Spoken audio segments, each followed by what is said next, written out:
Padre Santo, reconocemos tu santidad y grandeza en esta mañana. Amén. Sabemos que estamos ante la majestad de los cielos y la tierra, el cual es digno de toda alabanza, honor, honra y gloria.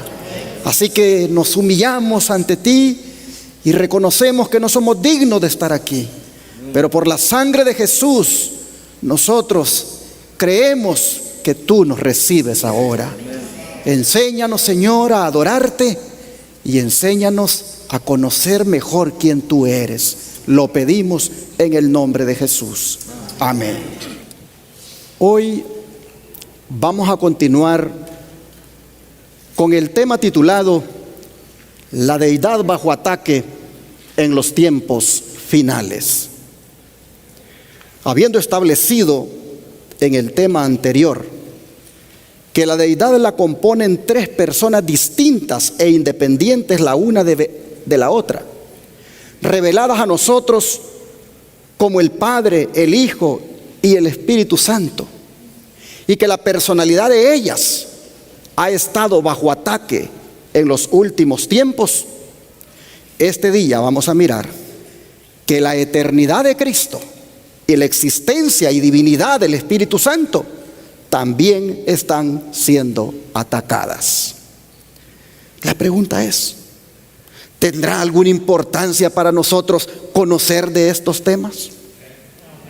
Sin duda que sí, porque esto nos permite conocer bien a quién adoramos.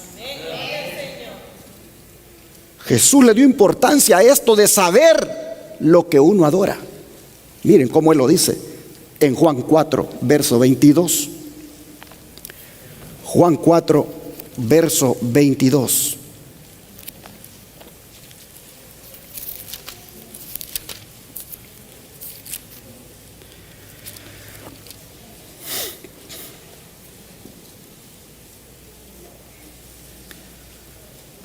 Vosotros adoráis lo que no sabéis.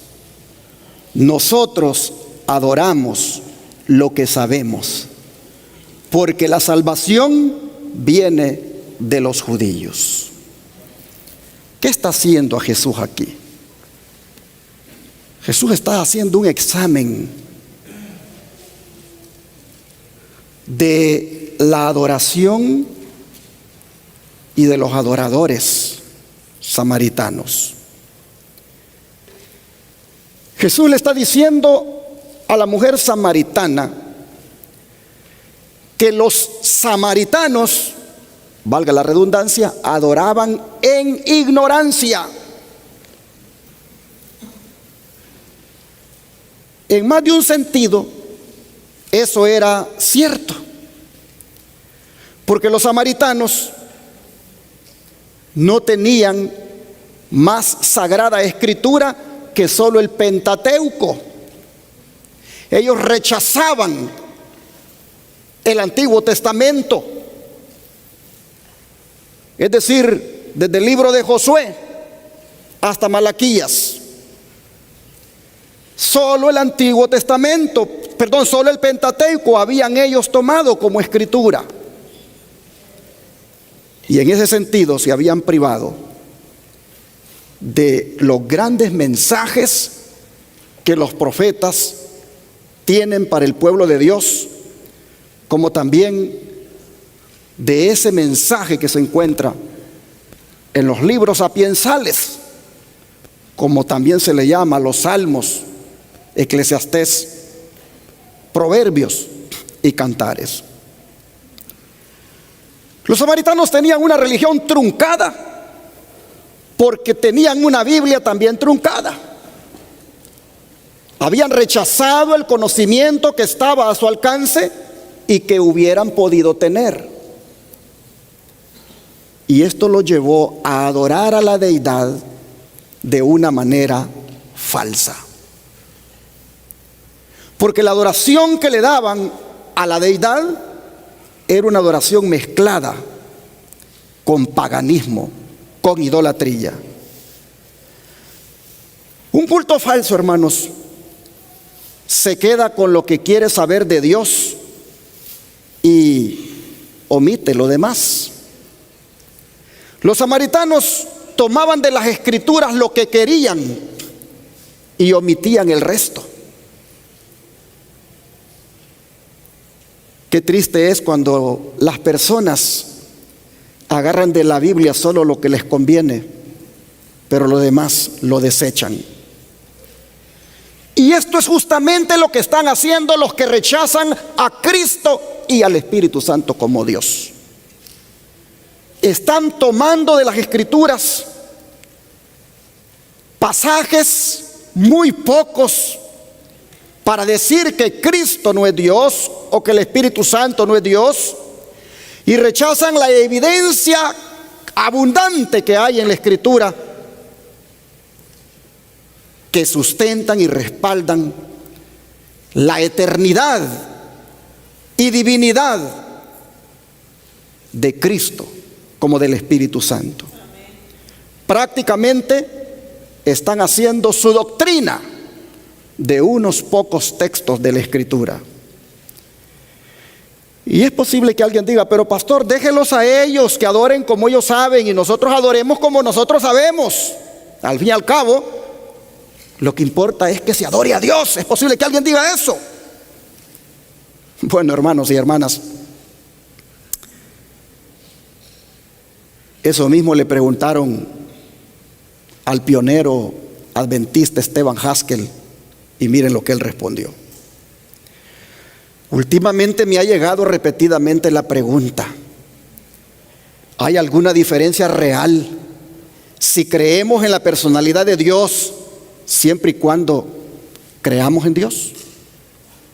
Mi respuesta es invariablemente: depende por completo del punto de vista desde el que lo veamos. Si desde el espiritismo, los científicos cristianos, los universalistas, o si de cualquier otro ismo, hace pero poca o ninguna diferencia. Pero el punto de vista de los adventistas del séptimo día hace toda la diferencia en el mundo. Así que no hay tal cosa de que déjelos a ellos, que ellos adoren como ellos saben, que el Espíritu Santo no es Dios para ellos, y nosotros adoremos como nosotros sabemos. No hay tal cosa ahí, y por lo tanto no se meta a tocar estos temas.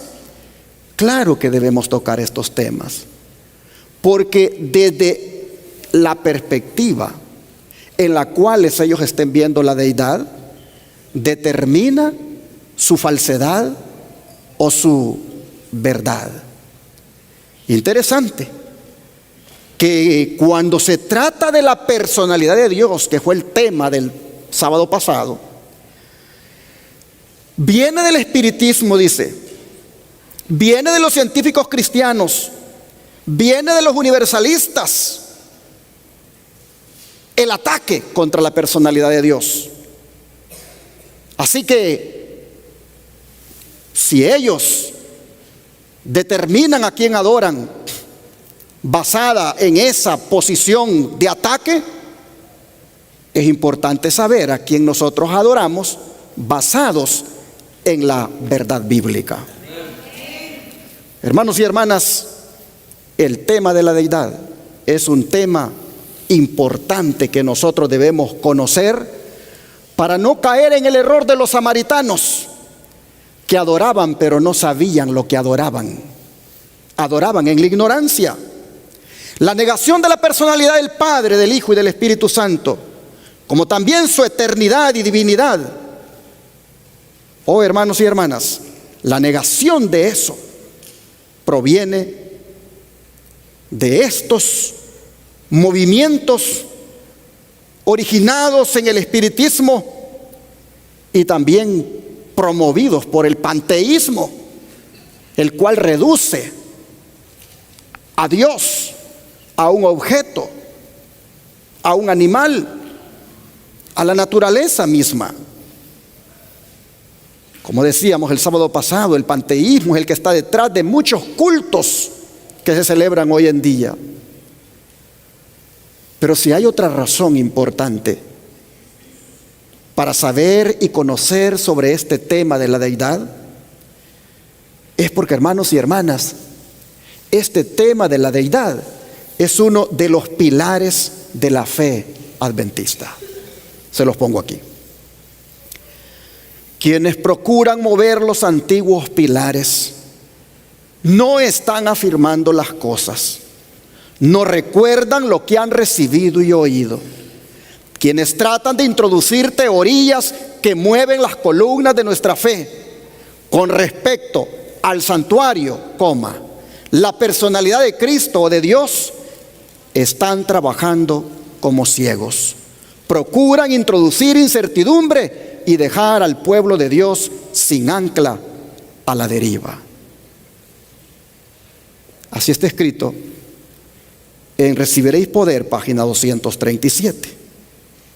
Así que, hermanos y hermanas, si ustedes se dan cuenta, lo que estudiamos el sábado pasado tocante a la personalidad de Dios, la cual incluye a los tres componentes de la deidad. Si ustedes ven en esta declaración, esto es uno de los pilares de nuestra fe y está ligado a la doctrina del santuario.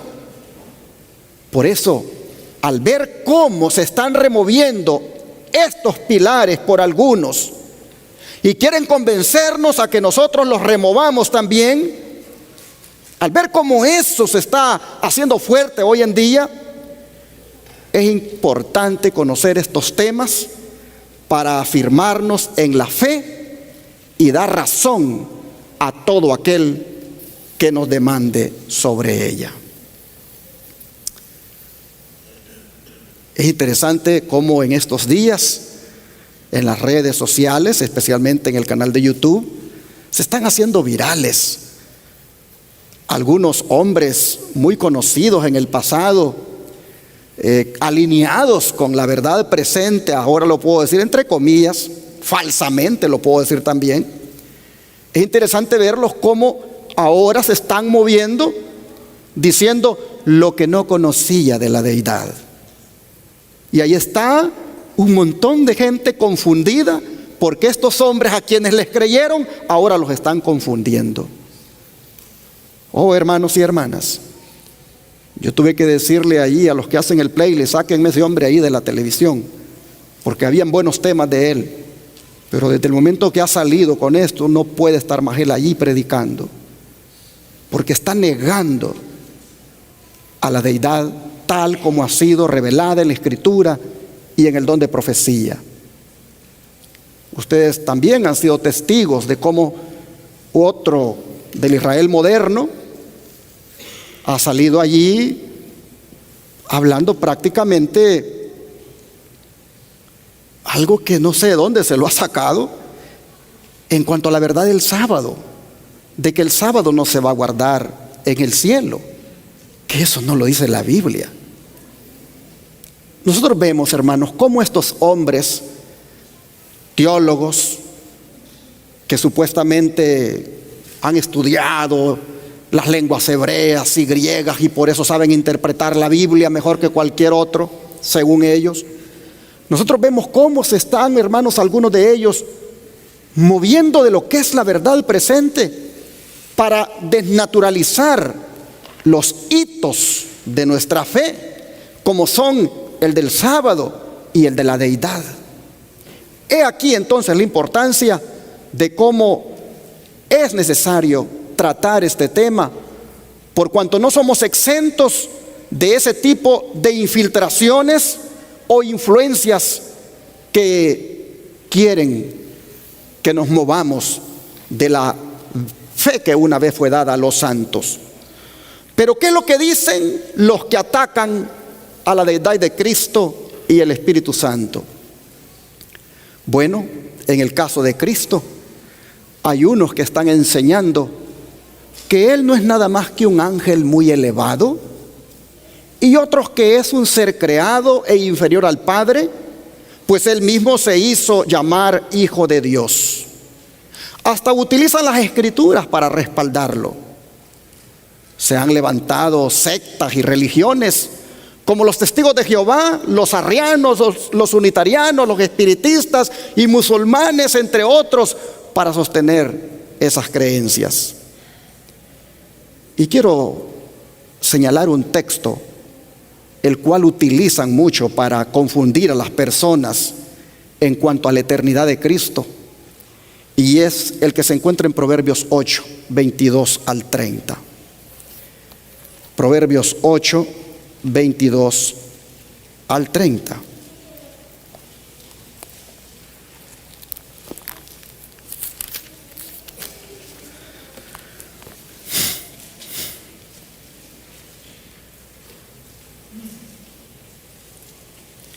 Dice la palabra del Señor. Proverbios 8, 22 al 30. Jehová me poseía en el principio, ya de antiguo, antes de sus obras. Eternamente tuve el principado desde el principio, antes de la tierra. Antes de los abismos fui engendrada, antes que fuesen las fuentes de las muchas aguas. Antes que los montes fuesen formados, antes de los collados, ya había sido yo engendrada. No había aún hecho la tierra ni los campos, ni el principio del polvo del mundo. Cuando formaba los cielos, allí estaba yo. Cuando trazaba el círculo sobre la faz del abismo, cuando afirmaba los cielos arriba, cuando afirmaba las fuentes del abismo, cuando ponía al mar su estatuto para que las aguas no traspasasen su mandamiento, cuando establecía los fundamentos de la tierra, con él estaba yo ordenándolo todo, y era su delicia de día en día, teniendo solaz delante de él en todo tiempo. Me regocijo, bueno, voy a dejarlo hasta el 30, pero este pasaje se refiere, hermanos y hermanas, a Cristo, representado aquí simbólicamente por la sabiduría. Pero los que atacan la eternidad de Cristo dicen que la frase desde el principio del verso 22 es una prueba de que Cristo tuvo un comienzo. Y esto mismo lo afirman con las frases fui engendrada y ya había sido yo engendrada, de los versículos 24 y 25. Pero no toman en cuenta que esos términos nada más son una metáfora o concepto figurado que no necesariamente está relacionado al nacimiento de Cristo. Es más, si leemos de la Biblia en inglés, nosotros vamos a encontrar que las frases engendrada también han sido traducidas como establecido y revelado. Y esto está respaldado en el idioma original hebreo por las palabras nasak y gil, que es de donde se han traducido. Pero es lamentable que los opositores de la eternidad de Cristo miren solo esa traducción en el español, engendrada, y no vean la revelación que hay en todo el pasaje tocante a la eternidad de Cristo. 4 veces se nos dice aquí que Cristo es eterno. Fíjense, dice: Jehová me poseía en el principio de su camino, ya de antiguo antes de sus obras. O sea, así como el Padre ya existía, el Hijo también existía. Luego dice: eternamente tuve el principado. Lo que nos dice aquí es que el Hijo estaba con el Padre desde la eternidad. Y luego agrega: con Él estaba yo ordenándolo todo. Noten, dice con Él, no por Él. O sea, el Hijo estuvo siempre con Él, es decir, con el Padre. Y luego dice: y fui su delicia todos los días, teniendo solaz delante de Él en todo tiempo. En otras palabras, nunca hubo un tiempo en que el Hijo no estuviera en total unidad con el Padre. El Espíritu de Profecía, comentando este pasaje que hemos leído, dice: el Padre obró por medio de su Hijo en la creación de todos los seres celestiales, porque por Él fueron creadas todas las cosas.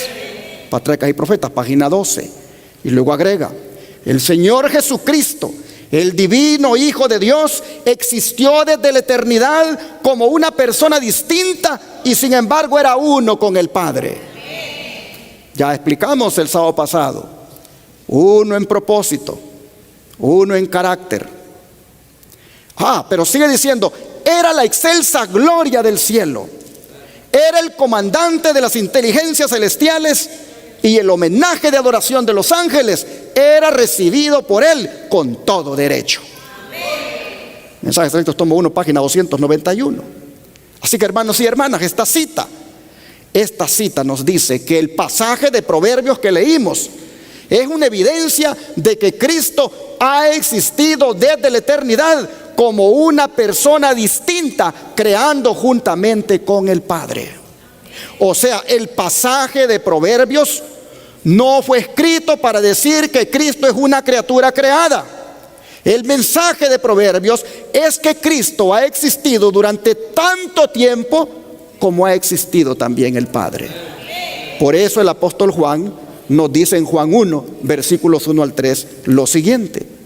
Juan 1, versículos 1 al 3.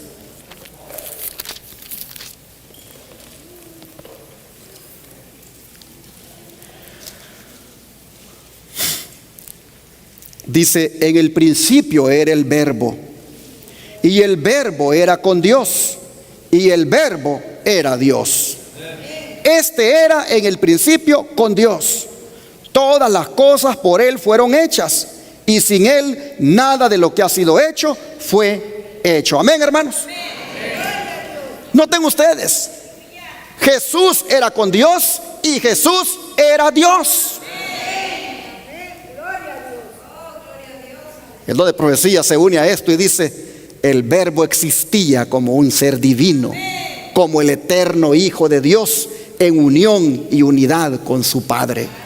Desde la eternidad era el mediador del pacto, aquel en quien todas las naciones de la tierra, tanto judíos como gentiles, habían de ser benditas si lo aceptaban. El Verbo era con Dios y el Verbo era Dios. Antes de que fueran creados los hombres o los ángeles, el Verbo era con Dios y el Verbo era Dios. El mundo fue hecho por Él, y sin Él nada de lo que ha sido hecho fue hecho. Si Cristo hizo todas las cosas, existió antes de todas las cosas. Las palabras pronunciadas acerca de esto son tan decisivas que nadie debe quedar en la duda. Cristo era esencialmente Dios, y en el sentido más elevado. Era con Dios desde toda la eternidad. Dios sobre todo, bendito para siempre. Así el don de profecía, el Mensajes Selectos, tomo 1, página 290 a la 291, exalta y destaca a Cristo eterno y para siempre, pero al mismo tiempo uno con el Padre en carácter, en propósito, pero distinto en persona. Pero otro pasaje que ocupan los que atacan la eternidad y divinidad de Cristo es el que se encuentra en Colosenses 1:15. Leámoslo. Colosenses 1:15.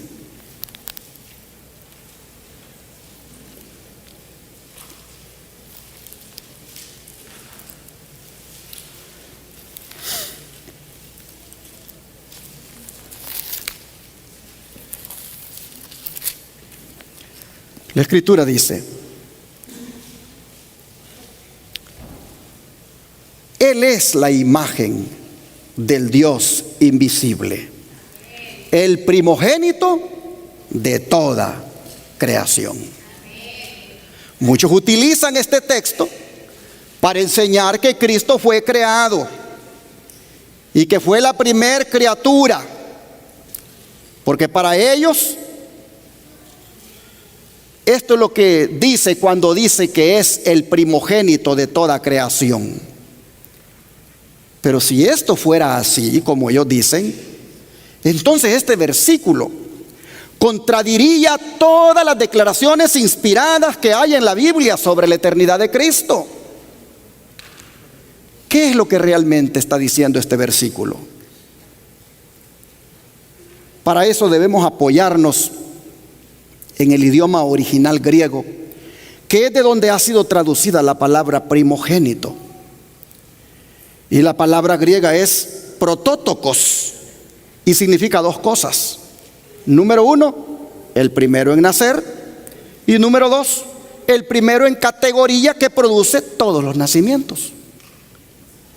Así que el versículo 15 debería leerse: Él es la imagen del Dios invisible, el que trajo todas las criaturas a la existencia. ¿Por qué?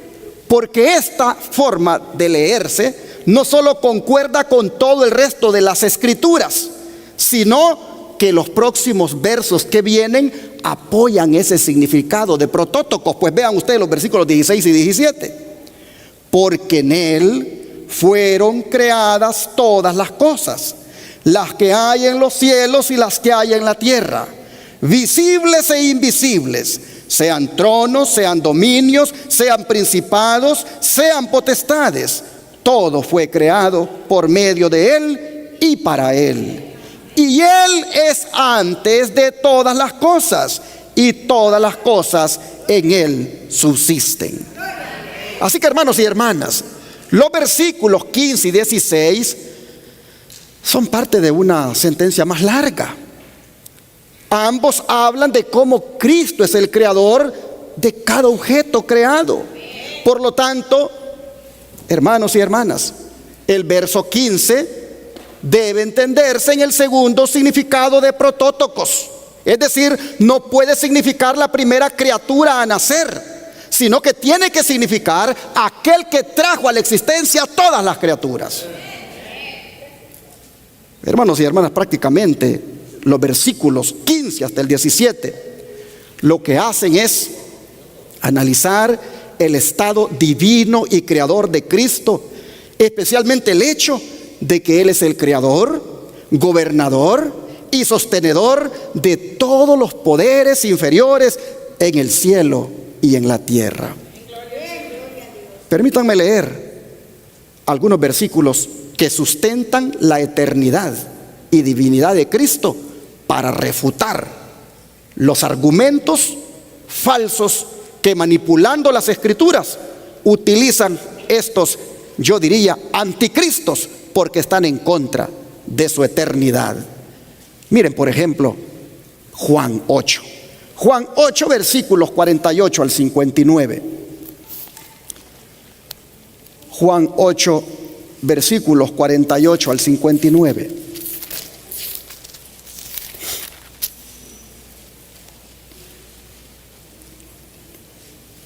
Dice la Escritura: respondieron entonces los judíos y le dijeron: ¿no decimos bien nosotros que tú eres samaritano y que tienes demonio?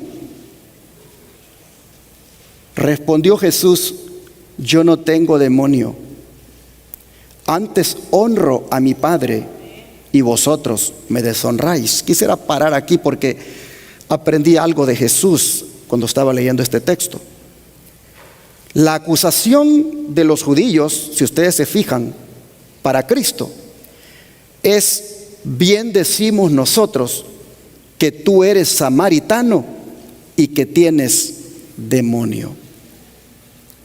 Cuando Jesús responde a la acusación, Él no hace referencia al hecho de si es o no es samaritano.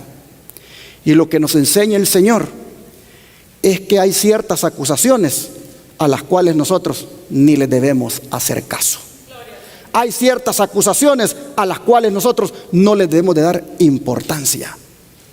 Jesús está diciéndonos acá: lo que dicen de si soy o no soy samaritano, no le pongo cuidado. Pero a lo que dicen de que si tengo demonio, ahí sí dice el Señor: yo no tengo demonio, antes honro a mi Padre y vosotros me deshonráis. Y sigue diciendo: pero yo no busco mi gloria, hay quien la busca y juzga. De cierto digo, que el que guarda mi palabra nunca verá muerte. Entonces los judíos le dijeron: ahora conocemos que tienes demonio. Abraham murió y los profetas, y tú dices que el que guarda mi palabra nunca sufrirá muerte.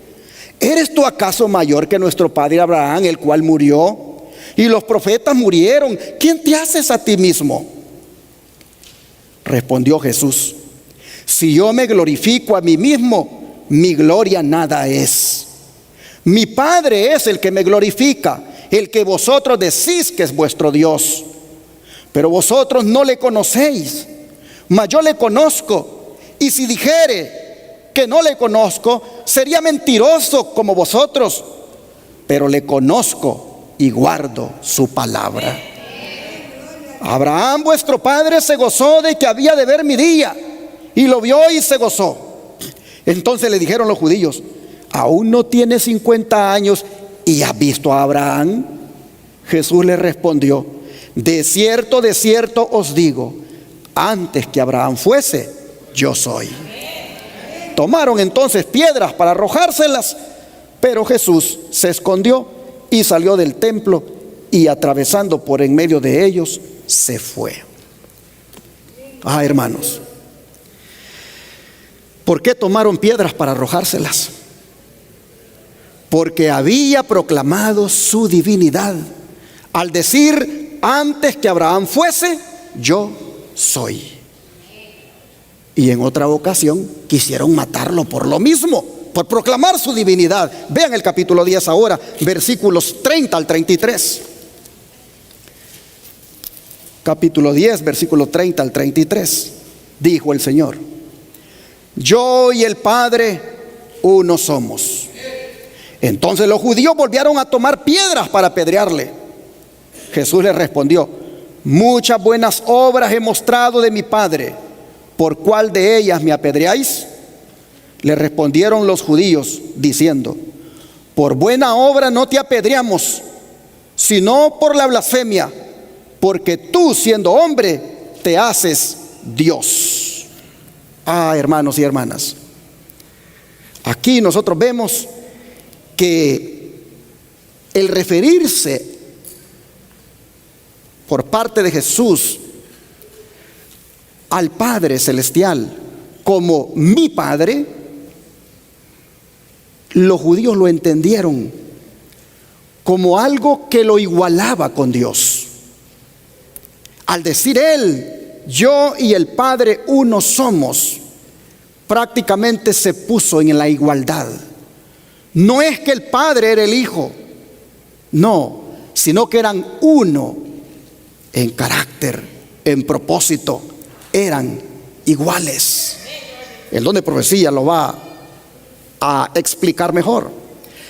Dice: Jesús aseveró tener derechos iguales a los de Dios, mientras hacía una obra igualmente sagrada, del mismo carácter que aquella en la cual se ocupaba el Padre en el cielo.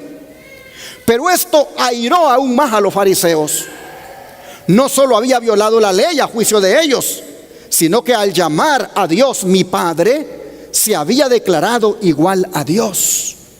Toda la nación judía llamaba a Dios su Padre, y por lo tanto no se habrían enfurecido si Cristo hubiese dicho tener esa misma relación con Dios.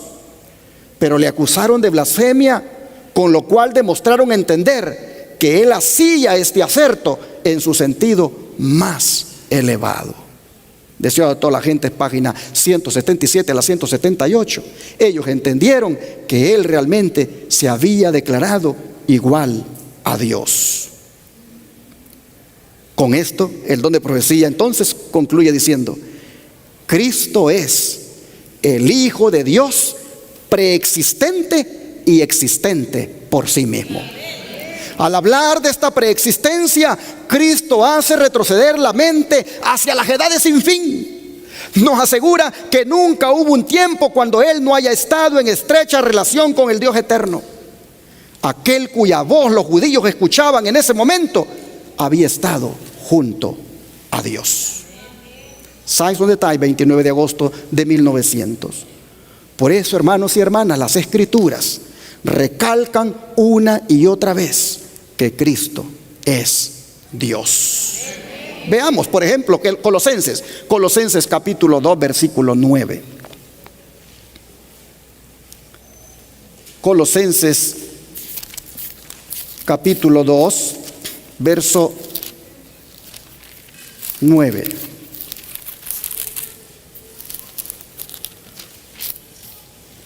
Y la Escritura nos dice: porque en Él habita corporalmente toda la plenitud de la deidad. ¿Es Cristo Dios? Sí. En Él habita corporalmente toda la plenitud de la divinidad o deidad. Romanos 9, ahora, Romanos capítulo 9, verso 5.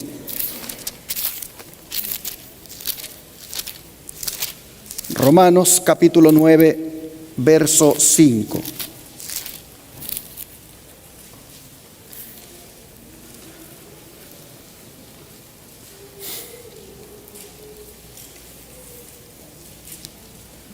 De quienes son los patriarcas y de los cuales según la carne vino Cristo, el cual es Dios sobre todas las cosas, bendito por los siglos.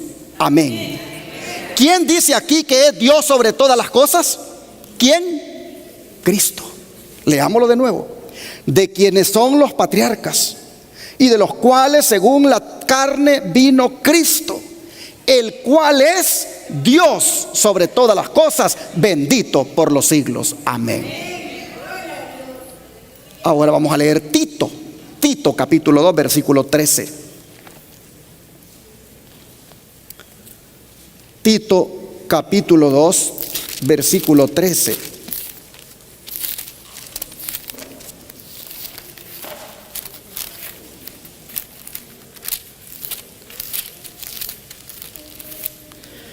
Y aquí encontramos un versículo muy conocido por todos nosotros.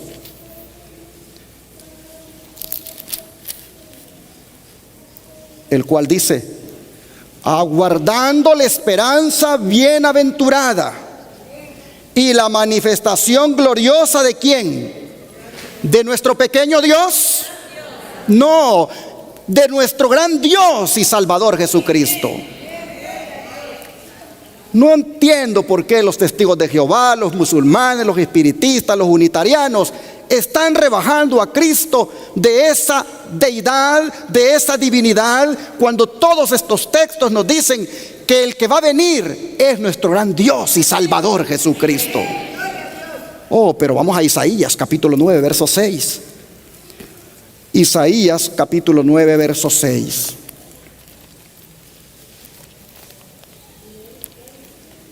Isaías capítulo 9, verso 6.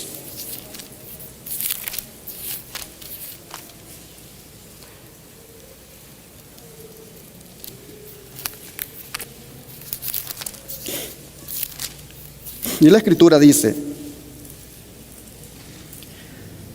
porque un niño nos es nacido, hijo nos es dado, y el principado sobre su hombro, y se llamará su nombre como admirable, consejero, Dios fuerte, Padre eterno, príncipe de paz.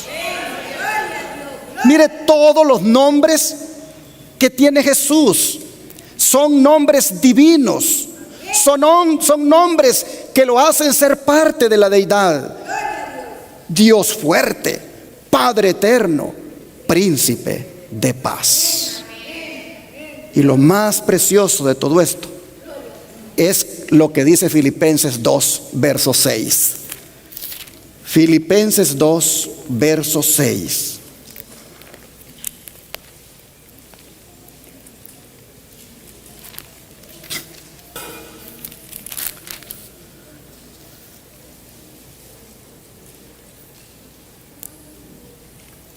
Vamos a leer el 5 también.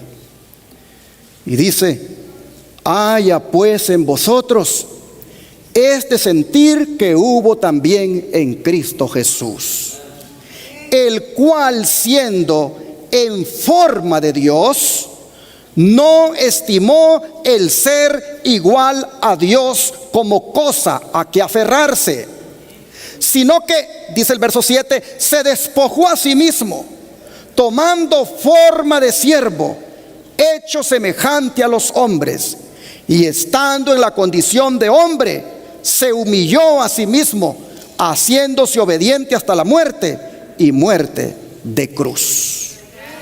¿Por qué dije que este versículo era lo más hermoso que podía haber después de haber leído Isaías 9:6? Porque siendo Padre eterno, admirable, Dios fuerte, príncipe de paz, dice, no tomó eso de ser igual a Dios como algo a lo cual aferrarse, sino que se despojó y se hizo hombre para morir por todos los hombres. Eso es lo más grande de Dios. Eso es lo más grande de la deidad, que escogieron entre ellos al que vendría a mostrarnos cuán humilde es, que no tomó en cuenta el ser igual a Dios, sino que se despoja y se hace siervo, y siendo siervo, hermanos y hermanas, da su vida por todos nosotros. Oh, hermanos, así hemos refutado los asertos falsos de aquellos que atacan la existencia y divinidad de Cristo. Hermanos y hermanas, uno de los componentes de la deidad, como es nuestro Señor Jesús, está siendo atacado en este aspecto, en su existencia y divinidad. Pero ¿qué del Espíritu Santo? Oh, hermanos y hermanas, su existencia y divinidad también están siendo atacadas muy fuertemente, aún por algunos que dicen ser, como ya mencioné, del pueblo remanente, al punto de que nos llaman trinitarios a los que sí creemos en el Espíritu Santo. Ya vendrá el tercer tema de esta serie, con el cual voy a terminar la serie, para mostrar quiénes son verdaderamente los trinitarios. Si nosotros los que creemos en las tres personas distintas, o ustedes que nos acusan de eso. Oh, hermanos y hermanas, el Espíritu Santo, los que dicen ser antitrinitarios, lo están reduciendo a una fuerza, a un poder. Oh, hermanos, lo están reduciendo a ser el Espíritu de Dios o el Espíritu de Cristo, confundiendo a las personas, haciendo creer que no es una persona distinta y que no es Dios, sino que es el espíritu de las otras dos personas en él. Interpretaciones falsas que están haciendo. Pero ¿qué dice la Escritura? ¿Por qué nosotros sí creemos que el Espíritu Santo es Dios? ¿Por qué nosotros sí creemos que el Espíritu Santo pertenece a la deidad? Porque, hermanos y hermanas, el Espíritu Santo es tan omnisapiente como lo es el Padre y como lo es el Hijo. Miren, vamos a leer 1 Corintios 2, versos 10 al 12. 1 Corintios 2, verso 10 al 12.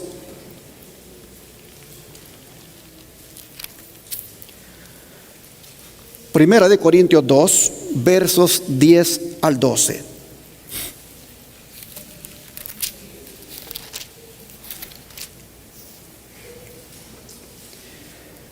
Pero Dios nos las reveló a nosotros. ¿Por quién, hermanos? Por el Espíritu. Porque el Espíritu todo lo escudriña, aun qué cosa, lo profundo de Dios.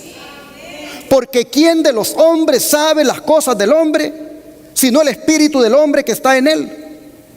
Así tampoco nadie conoció las cosas de Dios, sino el Espíritu de Dios. Y nosotros no hemos recibido el espíritu del mundo, sino el Espíritu que proviene de Dios, para que sepamos lo que Dios nos ha concedido. Si ustedes se fijan, en el verso 10 dice que el Espíritu todo lo escudriña, aún lo profundo de Dios. El Espíritu Santo todo lo sabe. Todo lo que hay en la deidad, Él lo sabe. Y por eso es que lo que quisiéramos saber de la deidad, Él inspiró las Escrituras. La santa palabra de Dios no fue escrita por voluntad humana, sino que los santos hombres de Dios hablaron siendo inspirados por el Espíritu Santo. Y lo que sabemos tocante a la deidad es el Espíritu Santo quien nos lo ha dado en este santo libro, porque Él sabe todo lo de la deidad. Él dice que escudriña todo, aún lo profundo de Dios. Hermanos y hermanas, pero miren Romanos 11:33 lo que dice. Romanos 11:33.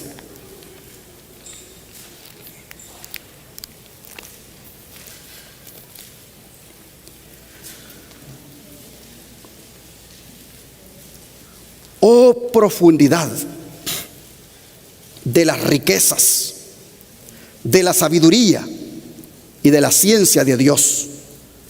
Cuán insondables son sus caminos e inescrutables sus caminos. Si unimos este texto con el anterior, que el Espíritu Santo escudriña todo lo profundo de Dios, ustedes pueden ver acá que hay insondables cosas, inescrutables caminos que solo el Espíritu Santo los puede conocer y los conoce, porque Él es omnisapiente. Él lo sabe todo. Esta característica del Espíritu Santo lo hace a Él Dios. Pero vean ahora lo que dice Job 33, versículo 4. Porque aquí hay otra característica que lo hace a Él Dios. Job 33, versículo 4.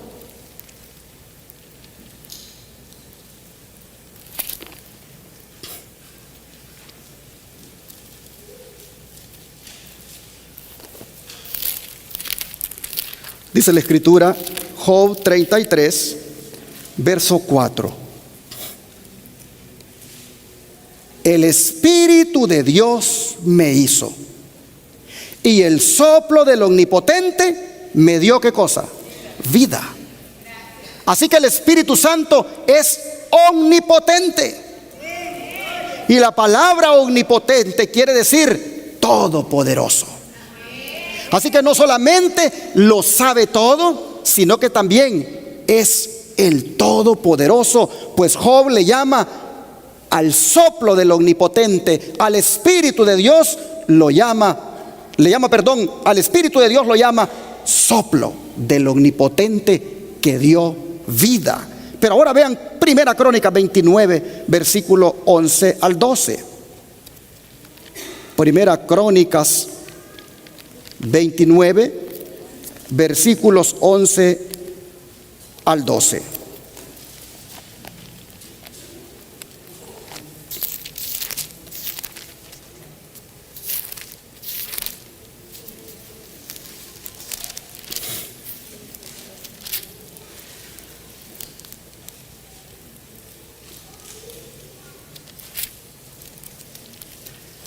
Primera Crónicas 29, 11 y 12 dice: Tuya es, oh Jehová, la magnificencia y el poder, la gloria, la victoria y el honor, porque todas las cosas que están en los cielos y en la tierra son tuyas. Tuyo, oh Jehová, es el reino, y tú eres excelso sobre todos. Las riquezas y la gloria proceden de ti, y tú dominas sobre todo. En tu mano está la fuerza y el poder, y en tu mano el hacer grande y el dar poder a todos. ¿Cómo está siendo descrito Jehová aquí? Como omnipotente, como todopoderoso.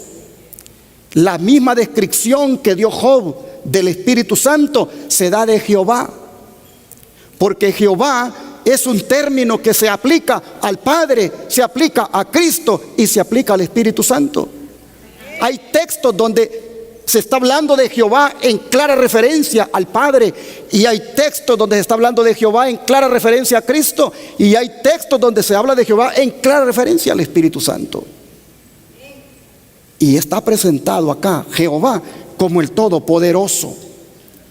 Así que es omnipotente el Espíritu Santo, como lo es el Padre y lo es el Hijo.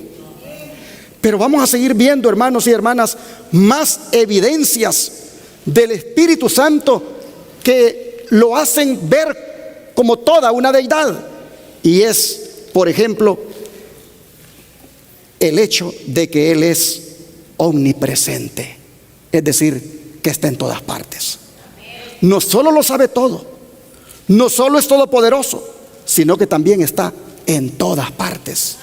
Miren Salmo 139, Salmo 139, versículos 7 al 10.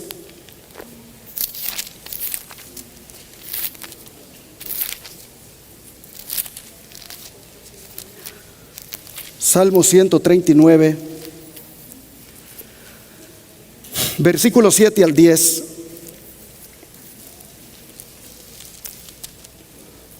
Dice así: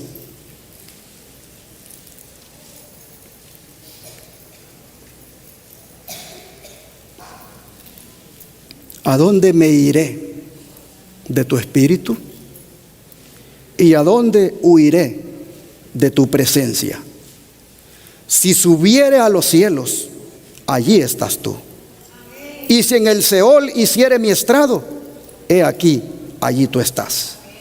Si tomare las alas del alba y habitare en el extremo del mar, aún allí me guiará tu mano y me asirá tu diestra. ¿Qué nos está diciendo acá, hermanos? Que del Espíritu Santo nadie se puede escapar, porque Él está en todas partes. ¿Dónde me iré? ¿A dónde me iré? ¿A dónde huiré de tu espíritu? Pregunta el salmista. ¿A dónde me iré de tu presencia? En los cielos, ahí estás. En el Seol, ahí estás. Donde quiera que vaya, vuele, allí tú vas a estar. Hermanos y hermanas, el Espíritu Santo es omnipresente, igual que lo es el Padre. ¿Cómo es que el Padre está presente y Cristo está presente también como el Espíritu Santo? A través de Él, como su representante. Yo quisiera mostrarles a ustedes algunas declaraciones del espíritu de profecía que respaldan todo esto que estamos diciendo. Vean esta declaración de Consejos para Maestros, página 516. Únicamente por la ayuda del Espíritu, que en el principio se movía sobre la faz de las aguas, de aquella palabra por la cual todas las cosas fueron hechas, de aquella luz verdadera que alumbra a todo hombre, se puede interpretar correctamente el testimonio de la ciencia. Y únicamente por su dirección pueden discernirse las verdades más profundas. Solo bajo la dirección del omnisapiente podemos nosotros, en el estudio de sus obras, ser capacitados para pensar sus pensamientos en la manera como Él lo hace. Arriba dice únicamente por la ayuda del Espíritu, y en azul se menciona que solamente bajo la dirección del omnipotente, que no es otro que el mismo Espíritu. Así que esta omnisapiencia de Espíritu Santo, como dije, también la tiene el Padre y el Hijo. Pues vean esta otra declaración: los que reciben la impronta de Dios por el bautismo, presten atención a estas palabras, recordando que Dios ha puesto su firma sobre ellos, declarando que son sus hijos y sus hijas. Y se lo puse en azul. El Padre el Hijo y el Espíritu Santo, poderes infinitos y ¿qué más? Y omnisapientes, reciben a los que entran verdaderamente en una relación de pacto con Dios y están presentes en cada bautismo. Maravillosa gracia de Dios, página 143. Así que cuando hablamos de la omnisapiencia, que todo lo sabe, aplicado al Espíritu Santo, esto también es aplicado al Hijo Jesucristo y también al Padre, según esta declaración. Pero hemos leído que es omnipotente el Espíritu Santo. Veamos qué nos dice el don de profecía al respecto. Dice, ¿el poder de quién? El poder omnipotente del Espíritu Santo es la defensa de toda alma contrita. Ya lo presentó como omnisapiente, hoy lo está presentando como omnipotente. Noten ustedes, son atributos divinos. Cristo dice, no permitirá que pase bajo el dominio del enemigo quien haya pedido su protección con fe y arrepentimiento. El Salvador está junto a los suyos que son tentados y probados. Con Él no puede haber fracaso, pérdida, imposibilidad o derrota. Podemos hacer todas las cosas mediante aquel que nos fortalece. Cuando vengan las tentaciones y las pruebas, no esperéis arreglar todas las dificultades, sino mirad a Jesús, vuestro ayudador. Deseado toda la gente, página 455. Pero si ustedes se fijan, dice que es el poder omnipotente del Espíritu Santo, la defensa de toda alma contrita.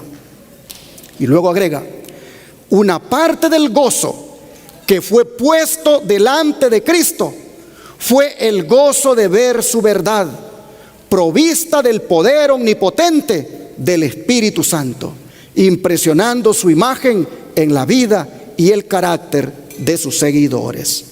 Mensajes Selectos, tomo 1, página 163. Así que el espíritu de profecía coloca al Espíritu Santo como omnisapiente, al igual que el Padre y el Hijo, y lo coloca como omnipotente, atributos que también le corresponden al Padre y al Hijo. Oh, hermanos y hermanas, pero hemos leído que es omnipresente el Espíritu Santo, que está en todas partes, que no puedes huir para ningún lado porque ahí te va a agarrar el Espíritu Santo. Él está en todas partes, es omnipresente. Mira lo que dice el don de profecía. La grandeza de Dios no es incomprensible. Jehová tiene en el cielo su trono. Sin embargo, es omnipresente mediante ¿quién? El Espíritu Santo es, hermanos, omnipresente. Y como representante del Padre, entonces está allí también el Padre siendo omnipresente. Como representante de Cristo igualmente. Dice, tiene un íntimo conocimiento de todas las obras de su mano y un interés personal en ellas. Educación, página 118. El Espíritu Santo está Él mismo despojado de la personalidad humana y es de ella independiente. Él, o sea Cristo, se representaría a sí mismo como estando presente en todos los lugares a través de su Espíritu Santo, como Él omnipresente. Manuscrito 5, 1895.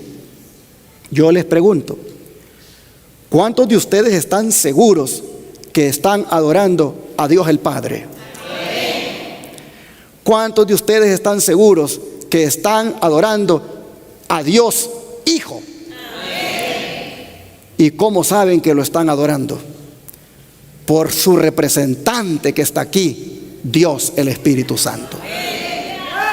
Representante, no es el Padre ni es el Hijo, es el representante del Padre y del Hijo. No hay que confundir, porque cuando veamos el tema de la Trinidad vamos a ver ese enredo en el cual están algunos, haciendo que el Padre sea el Hijo y que el Hijo sea el Espíritu Santo. No, el Espíritu Santo es el representante y el Padre y el Hijo son omnipresentes a través de su representante, que es omnipresente en todas partes, el Espíritu Santo.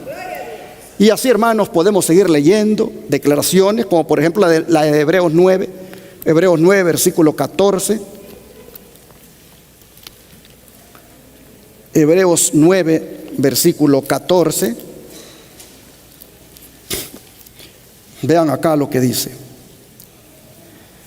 Cuanto más la sangre de Cristo, el cual, mediante el Espíritu eterno, se ofreció a sí mismo sin mancha a Dios, limpiará vuestras conciencias de obras muertas para que sirváis al Dios vivo. Pregunto, ¿es el Espíritu Santo eterno? Claro que sí. Dice, cuanto más la sangre de Cristo, mediante el Espíritu eterno. El Espíritu Santo es tan eterno como el Padre y como el Hijo. Ahora vean Mateo 12, 32.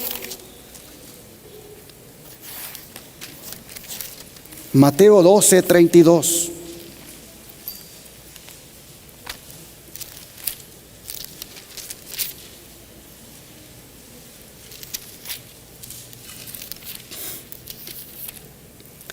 Y aquí nos dice lo siguiente, Mateo 12, 32.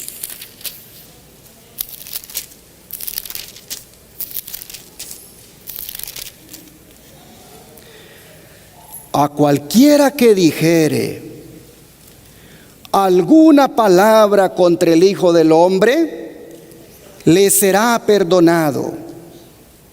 Pero el que hable contra el Espíritu Santo, no le será perdonado, ni en este siglo, ni en el venidero. Mejor vean que se ponen en la boca los que andan hablando en contra del Espíritu Santo. Porque eso que están haciendo, de negarle su divinidad, de decir que no existe, es algo con lo cual se las van a ver en el día final.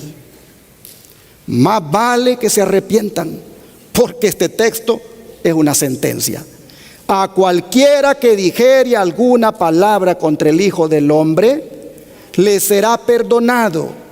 Pero el que hable contra el Espíritu Santo, no le será perdonado, ni en este siglo, ni en el venidero. ¿De cuántas personas está hablando ese versículo? ¿De una o de dos? De dos.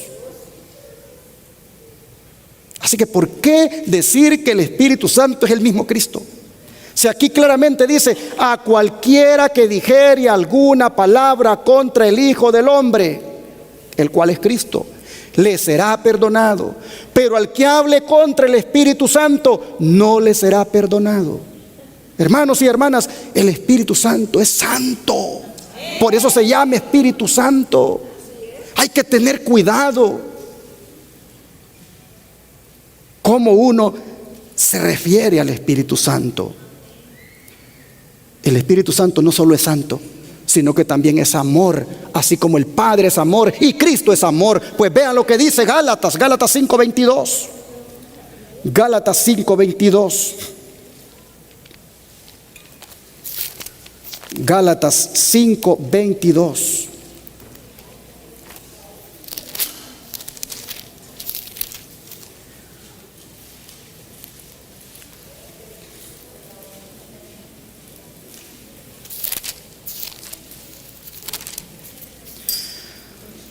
Mas el fruto del Espíritu es ¿qué cosa?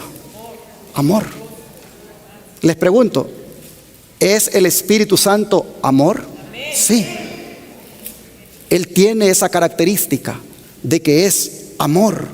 Y no solo es amor, es gozo, es paz, es paciencia, es benignidad, es bondad, es fe, es mansedumbre, es templanza, y contra tales cosas no hay ley. Pero el Espíritu Santo es amor. Y todavía, para refutar más ese acerto falso que se está circulando ahora, ¿qué les parece si leemos el Evangelio de Juan capítulo 14, verso 17? Juan capítulo 14, verso 17.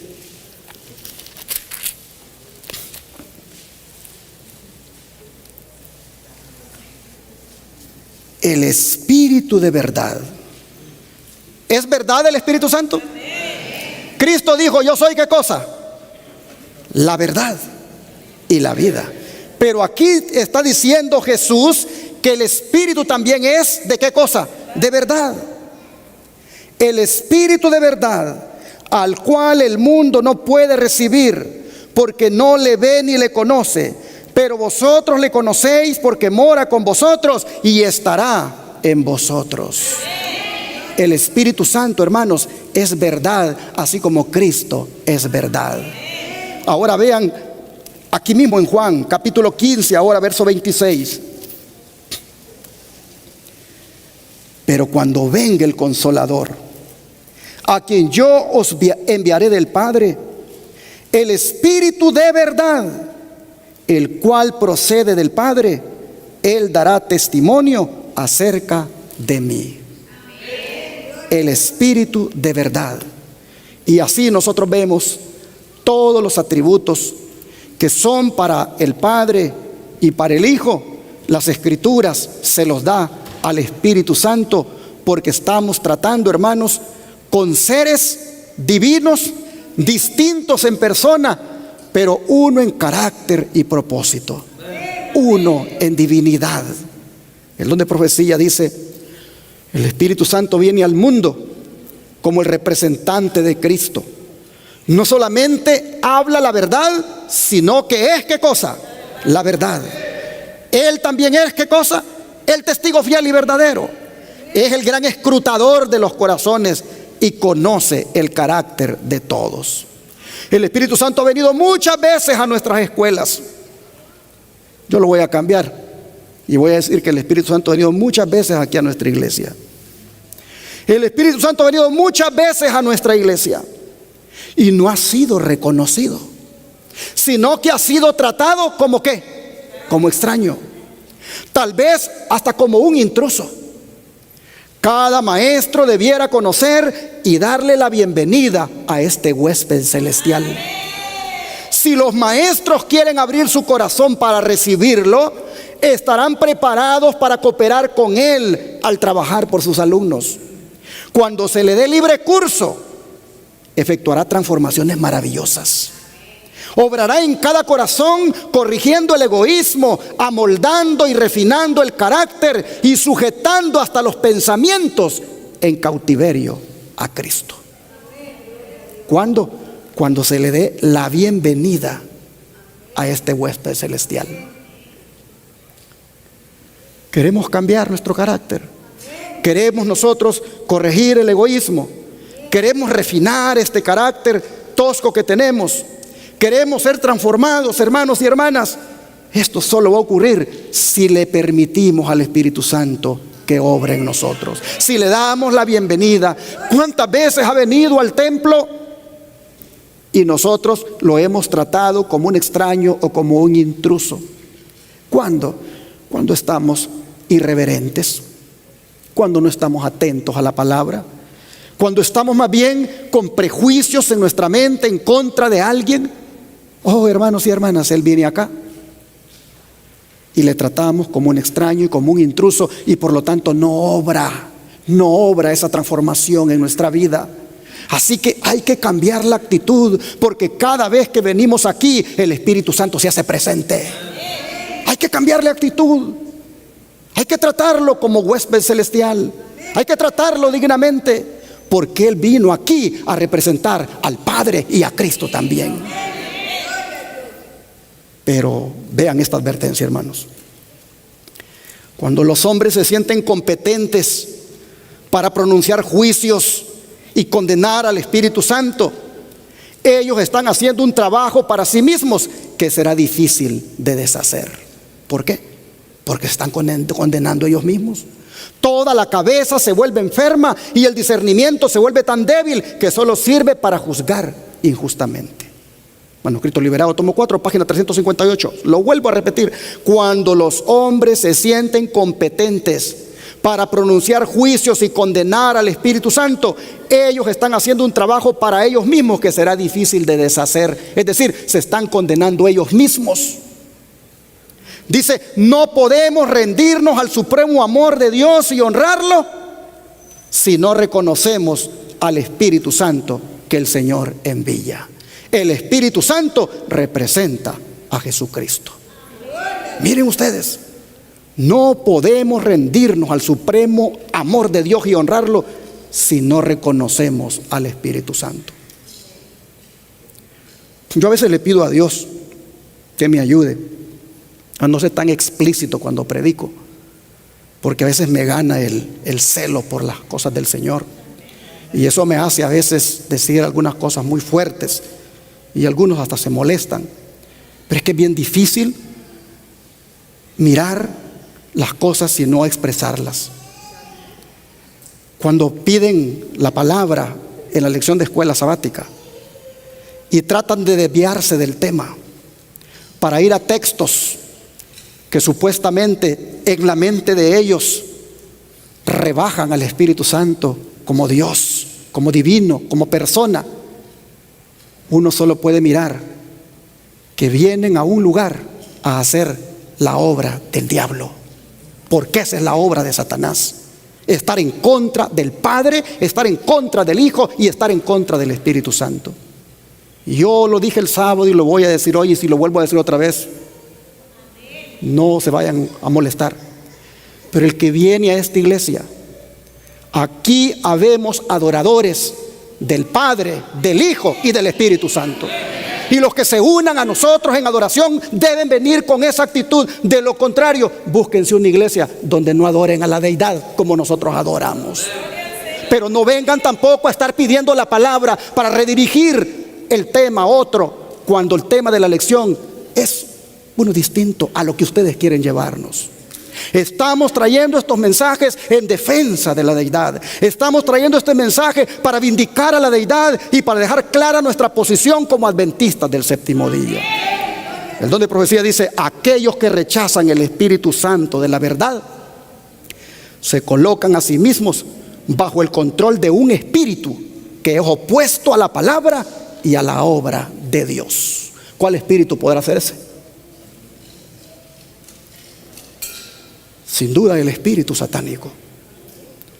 Lo vuelvo a leer: aquellos que rechazan el Espíritu Santo de la verdad se colocan a sí mismos bajo el control de un espíritu que es opuesto a la palabra y a la obra de Dios.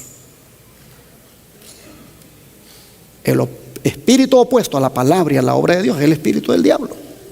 Ya está escrito en este libro, Sermos en Talk, página 385, 387, tomo 1. Hermanos y hermanas, así nosotros hemos visto ahora cómo la deidad está y ha estado bajo ataque a lo largo de la historia. Y en esta segunda parte del tema he querido dejar establecido que como iglesia nosotros no atacamos a la deidad, sino que adoramos a la deidad. Quisiera terminar leyendo Hechos capítulo 5, versículo 30 y 31.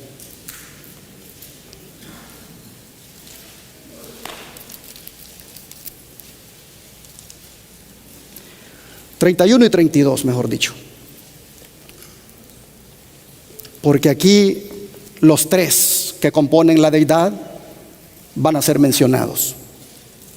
Hechos 5, versículo 31 y 32. A aquí, hermanos, se está hablando de Jesús. A Dios ha exaltado con su diestra por príncipe y salvador. ¿Quién ha exaltado con su diestra por príncipe y salvador a Jesús? ¿Quién, hermanos?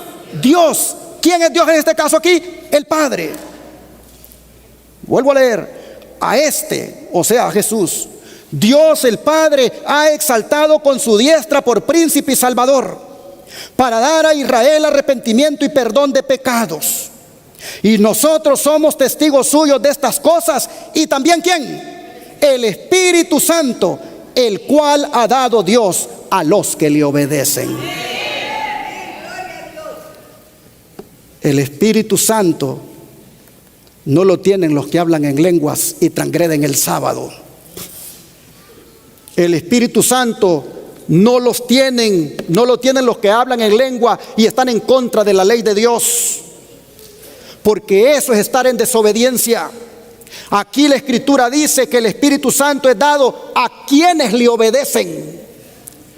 Gloria a Dios porque guardamos sus santos mandamientos. Gloria a Dios porque guardamos su santo sábado. Gloria a Dios porque el Espíritu Santo nos lo ha sido dado por parte de la deidad, porque le obedecemos. El Espíritu Santo solo es dado a los que le obedecen. Gloria al Padre, gloria al Hijo y gloria al Espíritu Santo. Te damos gracias, Padre, por confirmarnos en la verdad presente. La verdad que tiene que ver con la deidad. La verdad que tiene que ver con ese trío celestial, con esos tres dignatarios del cielo, en el nombre de quienes nos hemos bautizado. Gracias, Señor, por confirmarnos en que ellos son la divinidad, los que idearon el plan de redención para nosotros, los que son Dios y benditos para siempre. Oh Padre, te rogamos que nos mantengamos de lado siempre de esta deidad, que nos mantengamos siempre dándote gloria a ti, oh Dios, dándote gloria a ti, oh Padre, a ti, oh Jesús, a ti, Espíritu Santo. Oh Dios Todopoderoso, te rogamos que la deidad que eres tú nos cubra con su manto de justicia, nos guíe por la verdad y nos dé la victoria sobre el pecado y nos transforme el carácter y nos haga idóneos para el cielo. Gracias porque no estamos solos, tenemos a la deidad con nosotros. Gracias, Padre, en el nombre de Jesús. Amén.